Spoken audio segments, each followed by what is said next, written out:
establishment. We've got churches as corporations in the Federal Republic of Germany. So I'm not quite sure, when you said that Sikhs or Muslims, they may not have a focal point. I mean, what I'm saying though is that you're kind of saying, so it can't be the government that stresses multicultural and accepting of other groups. You know what I mean? Like within a democracy, I guess that's the key thing, right? Accepting of others and understanding that we're different backgrounds, different beliefs, what have you. And I guess in that understanding, we get along, right? What I was suggesting is that, if we're going back to your point, that it can't start with the government, but it has to start with the individual. But like within a democracy, you know what I mean, it can't necessarily start at the individual without that idea in mind that it's democracy. So I'm saying stripping up democracy, stripping up basic freedoms. Where does it begin? Like, which group? stripping, did you say? Well, yeah, stripping. Well, do you think something I'm saying involves stripping of religious freedom? I think what you're suggesting is like, it's got to be rebooted. The idea of multicultural has to be rebooted. It has to start with the individual, because based on the individual in nature is accepting of different people. And I think what I'm saying is that I'm kind of challenging and saying not everybody, I think people have their own motives, and I don't think in general that ingrained idea in mind that if you're in a democracy, you want to play by the rules and play the game, then you have to be accepted.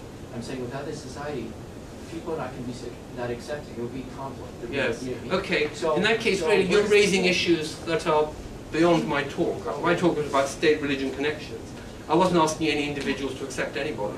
I was talking about what the state should do, and insofar as we're citizens in a state, yes, thinking about us as citizens, but I wasn't talking about, oh, I couldn't stand those people, but now I guess I'll make an effort.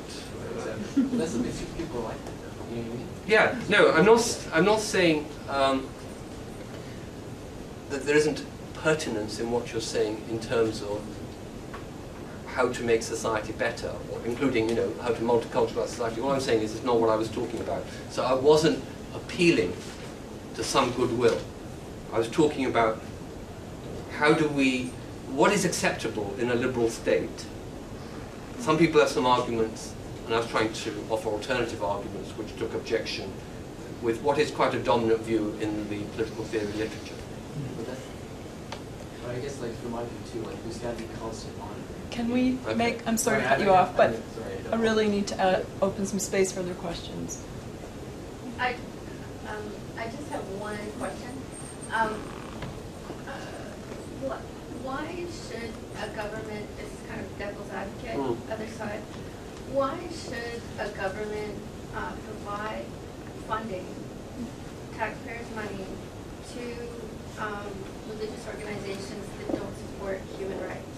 And I'm just going to give maybe one example so that we don't vilify other traditions. But I'm Anglican, so I'm going to say in England they don't allow women bishops. It's so. Which human rights is that an abuse of? It's discrimination. Human right to be a priest. Well, discrimination, right?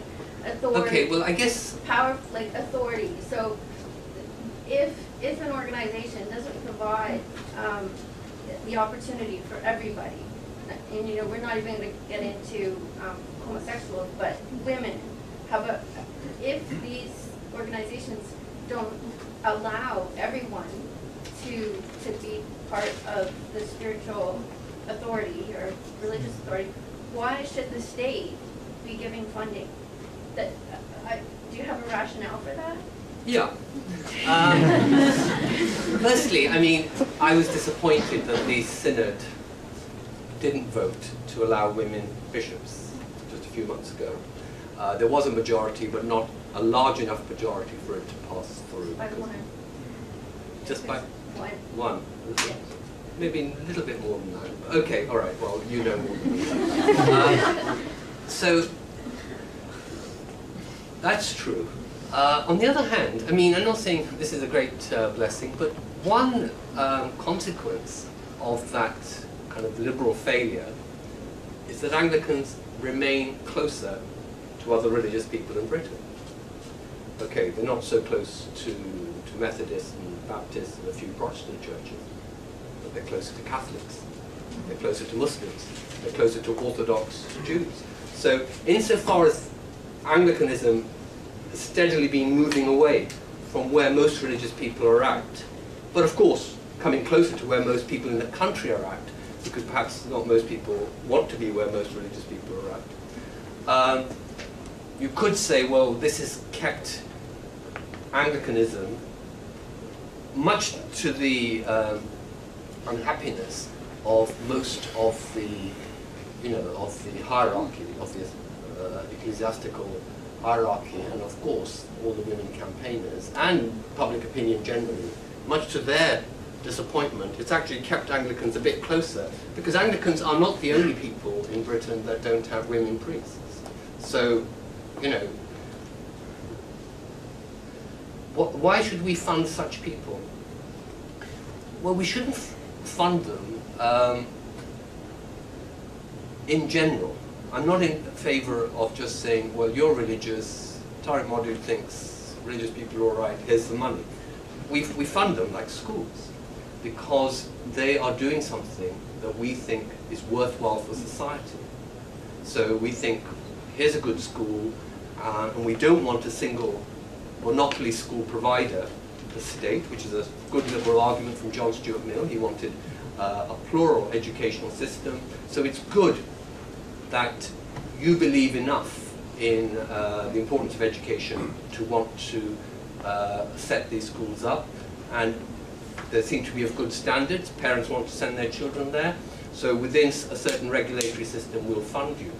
We may not approve of some of your views about various things, but we're funding you to do something. Now you might say, well, what if they're teaching those views? So I guess there's certain things that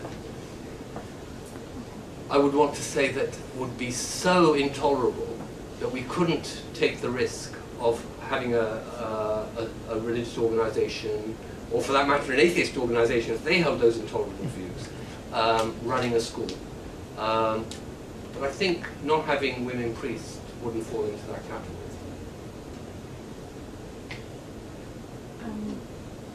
We have about